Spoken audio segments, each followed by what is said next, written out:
নমস্কার দর্শক, সংবাদ আবির্ভাবের গুরুত্বপূর্ণ সংবাদে আপনাদের সকলকে স্বাগত। আমরা প্রত্যেক দিনের মতন আজকেও একটি বিশেষ এবং গুরুত্বপূর্ণ সংবাদ আপনাদের সামনে তুলে ধরব এবং সেই সংবাদের যুক্তিসঙ্গত অ্যানালিসিস আপনাদের সামনে আমরা করব। আমরা দুদিন ধরে যেটা দেখলাম যে গ্রেপ্তার আইনজীবী মোফাক্কেরুল ইসলাম। কলকাতা হাইকোর্টে একবার দেখা হয়েছিল, কথা কোনো দিন হয়নি। কলকাতা হাইকোর্টে বিশেষ করে সংবাদ আবির্ভাবের পক্ষ থেকে আমি প্রায় যাই, বিভিন্ন কারণে সেখানে আমাকে যেতে হয়, বিভিন্ন সংবাদের কারণে, বিভিন্ন নিউজের কারণে আমি কিন্তু সেখানে বেশিরভাগ দিনই থাকি। তো মোফাক্কেরুলকে খুব একটা যে দেখেছি তা নয়, তবে কিন্তু তিনি হাইকোর্টে যান, তার অনেক জুনিয়ররাও থাকেন। তো সেই সূত্রে একবার দেখা হয়েছিল। সেই মোফাক্কেরুল আইনজীবী তাকে গ্রেপ্তার করেছে এবং যেটা কারণ সেটা হচ্ছে যে তিনি নাকি উস্কানি দিয়েছেন, উস্কানিমূলক ভাষণ দিয়েছেন এবং সেই কারণে তাকে গ্রেপ্তার করা হয়েছে। এখন পুরো বিষয়টা যদি আমরা খোলসা করে দেখি, তাহলে যে এই যে গ্রেপ্তার করা হলো আইনজীবীকে, তাকে নয় গ্রেপ্তার আপনারা করলেন এবং গ্রেপ্তার করার পর কোর্টে তার যে যুক্তিযুক্ত তথ্য প্রমাণ সেগুলো দিয়ে তাকে সাজা দিন, তাতে আমাদের কোনো অসুবিধে নেই। কিন্তু প্রত্যেকটা ক্ষেত্রে ঠিক যেভাবে গ্রেপ্তার করা হলো আইনজীবীকে, এইভাবে অন্যদেরকে গ্রেপ্তার করা হয় কি আমরা জানতে চাইছি। কারণ আমরা কিন্তু এত তৎপর দেখি না। একেবারে উড়ে গিয়ে গ্রেপ্তার করা হলো আইনজীবী মোফাক্কেরুলকে, কোনো সময় তিনি পাননি, তাকে গ্রেপ্তার করা হয়েছে। এত স্পিডে গ্রেপ্তার অন্য সময় কি হয়? দর্শক, আমরা যেটা বলতে চাইছি সেটা হচ্ছে, আইন কি সবার ক্ষেত্রে সমানভাবে এবং স্বচ্ছভাবে প্রয়োগ হচ্ছে? এটা আমরা জানতে চাইছি, সবার কাছে জানতে চাইছি, বাংলার মানুষের কাছে জানতে চাইছি, বাংলার রাজনৈতিক নেতা নেত্রীদের কাছে জানতে চাইছি। আইন অনুযায়ী এসআইআর যে প্রক্রিয়া চলছে, দেশের স্বার্থে একটি নির্ভুল ভোটার তালিকা তৈরি করা অবশ্যই জরুরি। নির্বাচন কমিশনও কিন্তু স্পষ্ট করে বলে দিয়েছিল যে 2002 সালে যে সমস্ত পিতামাতাদের নাম থাকবে, তাদের সন্তানরা যদি পিতামাতার সেই লিঙ্ক দেখাতে পারেন, তাহলে কিন্তু তারা ভোটার লিস্টে থাকবেন, তাদের নাম কোনো অবস্থাতেই বাদ যাবে না। কার্যক্ষেত্রে কি এই ঘটনা কি ঘটেছে, এই ঘটনা কি হয়েছে? আমরা বলবো অনেক জায়গাতে কিন্তু হয়নি। বহু জায়গায় আমরা দেখতে পাচ্ছি যে পিতা মাতার নাম আছে, তাদের দুটি সন্তান, একজন পুরুষ একজন মহিলা। পুরুষ ব্যক্তিটির নাম আছে, মহিলা ব্যক্তিটির নাম নেই, কারণ তিনি বিবাহিত, তিনি স্বামীর কাছে থাকেন, তাই তার নাম কেটে দেওয়া হয়েছে। আবার অনেক ক্ষেত্রে দেখা গেছে একই পরিবারে স্বামী স্ত্রীর 4-5টা ছেলে মেয়ে, তাদের দুজনের নাম আছে, 3 জনের নাম নেই। প্রশ্ন হচ্ছে কেন? এই ধরনের প্রচুর গলতি, প্রচুর প্রবলেম, হাজার হাজার প্রবলেম কিন্তু পশ্চিমবঙ্গের বুকে দেখা যাচ্ছে এবং এই নিয়েই কিন্তু মোফাক্কেরুল ইসলাম আইনজীবী তিনি প্রতিবাদ করেছিলেন। নিশ্চিতভাবে আমরা বলতে পারি যে এই যে প্রক্রিয়া, এসআইআর প্রক্রিয়া, এই প্রক্রিয়াতে আমরা দেখছি যে এর নাম আছে তো তার নাম নেই, তার নাম আছে তো ওর নাম নেই। সেখানে বলা হচ্ছে আন্ডার অ্যাডজুডিশিয়েশন, এইটা প্রয়োগ করে দেখানো হচ্ছে কোনো কারণ ছাড়াই নাম কিন্তু বাদ দিয়ে দেওয়া হচ্ছে। কিসের যুক্তিতে আপনি নামটা বাদ দিলেন, তার সম্পূর্ণ বিবরণ কিন্তু নির্বাচন কমিশনের পক্ষ থেকে কোনো পশ্চিমবঙ্গের নাগরিককে দেওয়া হচ্ছে না। প্রশ্ন হচ্ছে কেন? এবং যার ফলে যে সমস্ত মানুষেরা, যে সমস্ত খেটে খাওয়া দিনহানা মানুষেরা এই প্রবলেমের মধ্যে পড়ছেন, তারা কিন্তু ভীতস্তব্ধ হয়ে উঠছেন। তাদের মধ্যে একটা ধারণা তৈরি হয়ে গেছে যে ভোটার লিস্টে যদি নাম না থাকে তাহলে হয়তো তাদেরকে দেশ থেকে তাড়িয়ে দিতে পারে, তাদের ওপরে অনেক কিছু আঘাত আসতে পারে। তারা কিন্তু নিরুপায় হয়ে দৌড়াদৌড়ি করছে। তারা প্রচুর ডকুমেন্ট দিয়েছেন। এরকম প্রচুর মানুষ আছে যারা বাবা মা প্রমাণ করার জন্য প্রচুর ডকুমেন্ট দিয়েছেন, কিন্তু তারপরেও তাদের নাম নেই ভোটার লিস্টে। এখন বলুন তো, যদি আপনার পরিবারে এরকম ঘটনা ঘটে, 4 জনের পরিবারের মধ্যে দেখা যাচ্ছে 3 জনের নাম আছে, 1 জনের নাম নেই, সেক্ষেত্রে আপনি কি করবেন? ঠিক এই ঘটনাটাই কিন্তু মুর্শিদাবাদে ঘটেছে। এবং 1-2 মানুষের ক্ষেত্রে নয়, 1-2 পরিবারের ক্ষেত্রে নয়, একটা বৃহৎ সংখ্যক পরিবারের ক্ষেত্রে কিন্তু এই ঘটনা ঘটেছে। আর তারই প্রতিবাদে সেখানে রীতিমতো বিক্ষোভ শুরু হয়েছিল, আন্দোলন শুরু হয়েছিল।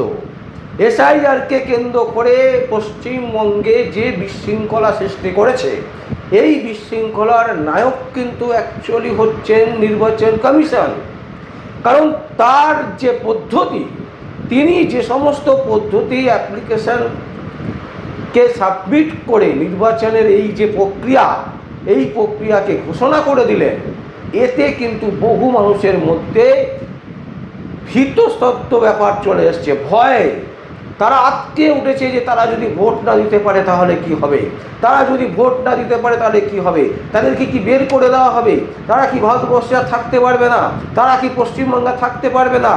বাবা মা বোন আছে, ছেলে নেই, বাবা মা ছেলে আছে, বোনের নাম নেই। একই পরিবারে 6-7 জন ফ্যামিলি, দেখা গেল 2 জনের আছে, 3 জনের নেই। এই যে ভয়ঙ্কর বিভীষিকাময় পরিস্থিতি, এই পরিস্থিতির জন্য সম্পূর্ণ দায় নির্বাচন কমিশন। তাই তার প্রতিবাদ করেছিল আইনজীবী মোফাকেরুল ইসলাম। এখন তিনি কতটা ইন্ধন দিয়েছিলেন বা কতটা তিনি এতটাই প্রভাবশালী যে তার ইন্ধনে সেখানে রীতিমতো হামলা শুরু হয়ে গেল, বা 7-7টা বিচারপতিকে আটকে দেওয়া হলো, আটকে রেখে দেওয়া হলো তার বক্তব্যের মধ্যে দিয়ে, এটা কতটা যুক্তিযুক্ত, এটা আমাদের অন্তত বোধগম্য হচ্ছে না।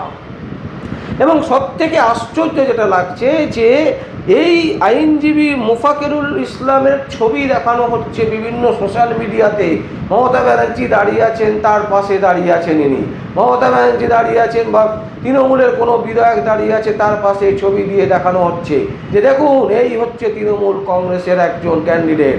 মমতা ব্যানার্জি আবার বলছেন যে আমি কিছু জানি না। এই যে দায় সেরে দেওয়া, মানে একে অপরের ঘাড়ে দেখিয়ে দেওয়া হচ্ছে, মানে এ দোষী, ও বলছে ও দোষী, বিজেপি বলছে তৃণমূল দোষী, তৃণমূল বলছে বিজেপি দোষী। দেখুন কে কাকে দোষ দিতে পারে, একে অপরের দিকে কাদা ছুটছে। আর এই ফটোগুলো রীতিমতো সোশ্যাল মিডিয়াতে ঘোরাফেরা করছে, সেই ফটো আমরা দেখাচ্ছি দর্শক। একেবারে মমতা ব্যানার্জি দাঁড়িয়ে আছেন, তার পাশে তিনি দাঁড়িয়ে আছেন এই বিশিষ্ট আইনজীবী। আরও অন্য জায়গাও দেখা যাচ্ছে, বিভিন্ন তৃণমূলের প্রোগ্রামে তাকে দেখা যাচ্ছে কল্যাণ ব্যানার্জির মতন বিশিষ্ট আইনজীবী, তারও কোনো অনুষ্ঠানে সেই ছবি দেখা যাচ্ছে। তো সেই সমস্ত ছবি দেখিয়ে বোঝানো হচ্ছে যে তৃণমূল কংগ্রেসই হচ্ছে আসল দোষী।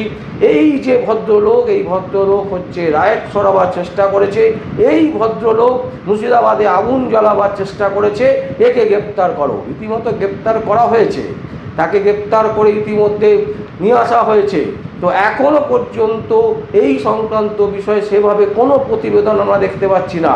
কিন্তু যেটা বারবার আমাদের মনে হয়েছে যে পুরো নির্বাচন প্রক্রিয়া যেভাবে চলেছে এবং পুরো নির্বাচনের এই এসআইআর যে প্রক্রিয়া, এসআইআরের যে প্রসেস, এই প্রসেসে যে এত মারাত্মক ভুল, যাতে সাধারণ মানুষ ভয় পাচ্ছে, সাধারণ মানুষ আটকে উঠছে, তার দায়কে নেবে এবং সেই দায়কে স্বীকার করে নিয়ে কেন নির্বাচন কমিশনকে এখনো পর্যন্ত গ্রেপ্তার করা হবে না? শুধু কলকাতা হাইকোর্ট বা সুপ্রিম কোর্ট নয়, আজকে কলকাতা হাইকোর্টের যে সমস্ত বিচারপতিদের নিয়োগ করা হয়েছিল, যাদেরকে বিচারপতি যে সমস্ত প্রধান বিচারপতির নির্দেশে যে সমস্ত বিচারপতিরা এসআইআর প্রসেসে নিয়োগ হয়েছিলেন, তারা রীতিমতো হাত তুলে দিয়েছেন। তারা বলছেন যে আমরা এই প্রসেসে থাকবো না, আমরা এই কাজ করতে পারবো না। তার কারণ একটা জায়গায় বুঝতে হবে যে পুরো প্রসেসটায় গলতি আছে, পুরো প্রসেসটায় প্রবলেম আছে, পুরো প্রসেসটা কারণ নির্দেশে ভুলভালভাবে পরিচালনা করা হচ্ছে, যে কারণে পশ্চিমবঙ্গের এই ভয়ঙ্কর একটা আতঙ্কের পরিস্থিতি তৈরি হয়েছে। এবং এর জন্য সম্পূর্ণ দায়ী হচ্ছে নির্বাচন কমিশন। আমরা যদি যেরকম আমরা গ্রেপ্তারের জন্য দাবি করেছিলাম মোফাকেরুল ইসলামকে, তাকে গ্রেপ্তার করেছে, তাহলে নির্বাচন কমিশনকে কেন গ্রেপ্তার করা হবে না? এখনো পর্যন্ত 100-র বেশি মানুষ এই এসআইআর প্রক্রিয়াকে চালনা করার জন্য মারা গেছেন, আত্মহত্যা করেছেন। তাদের দায় কে নেবে?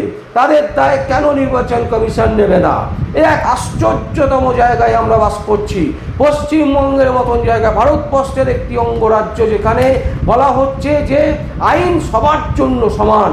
তাহলে মোফাকেরুল ইসলাম যদি তার যে বক্তব্য, সেই বক্তব্যের জন্য যদি মুর্শিদাবাদে কোনো রকমের আতঙ্কের সৃষ্টি হতে পারে, সৃষ্টি হয়ে থাকে, বা 7 জন বিচারপতিকে আটকে রাখে সাধারণ মানুষ, তাহলে তিনি যেমন ভুল করেছেন, তার ঠিক উল্টো দিকে যদি আমরা দেখি, নির্বাচন কমিশন যে আতঙ্কের পরিবেশ তৈরি করেছে, যে আতঙ্কের পরিবেশের মধ্যে দিয়ে ইতিমধ্যে 100-র ওপরে মানুষ মারা গেছে, নিরীহ মানুষ, সরকারি কর্মচারী এবং বিএলও থেকে শুরু করে যে সমস্ত কর্মচারী আছেন তারা আত্মহত্যা করেছেন। তাদের দায় স্বীকার করে কেন নির্বাচন কমিশনকে অ্যারেস্ট করা হবে না? এই প্রশ্ন কিন্তু আমরা সংবাদ আবির্ভাবের পক্ষ থেকে তুললাম। আর সব থেকে বড় আশ্চর্যের বিষয় যে পশ্চিমবঙ্গে যেটা আমরা দেখলাম, সাধারণ মানুষ ওর পক্ষ নিয়ে কথা বলছেন, কেউ কিন্তু নিরপেক্ষভাবে বিচার করার চেষ্টা করছেন না। সোশ্যাল মিডিয়া থেকে শুরু করে বিভিন্ন সংবাদ মাধ্যম একে অপরের গালাগালি তুলে ধরছেন, একবারও যুক্তিপূর্ণ জায়গায় আসতে চাইছেন না। যদি আইনজীবী মোফাকেরুল ইসলাম যদি ভুল করে থাকেন বক্তব্য রেখে, বা উস্কানিমূলক বক্তব্যের জন্য যদি সেখানে রাইট হয়ে থাকে, উস্কানিমূলক বক্তব্যের জন্য যদি সেখানে ভাঙচুর হয়ে থাকে, উস্কানিমূলক বক্তব্যের জন্য যদি 7 জন বিচারপতিকে 14 ঘন্টার উপরে আটকে রাখা হয়, তাহলে তিনি যেমন দোষী, ঠিক তার উল্টো দিকে নির্বাচন কমিশন যে প্রক্রিয়ার মাধ্যমে এসআইআরকে সম্পূর্ণ করতে চাইছিলেন, এবং সেই সম্পূর্ণ করার পদ্ধতির মাঝখানে 100-র ওপরে মানুষ আতঙ্কে মারা গেছেন, তার দায় স্বীকার করে তাকে কেন গ্রেপ্তার করা হবে না? এই প্রশ্ন আমরা তুলছি, এই প্রশ্ন আমরা সকলের সামনে রাখছি।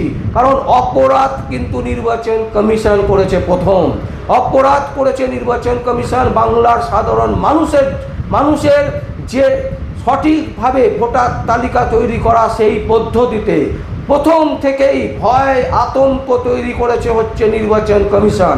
প্রতিবাদ করেছে মোফাকেরুল ইসলাম।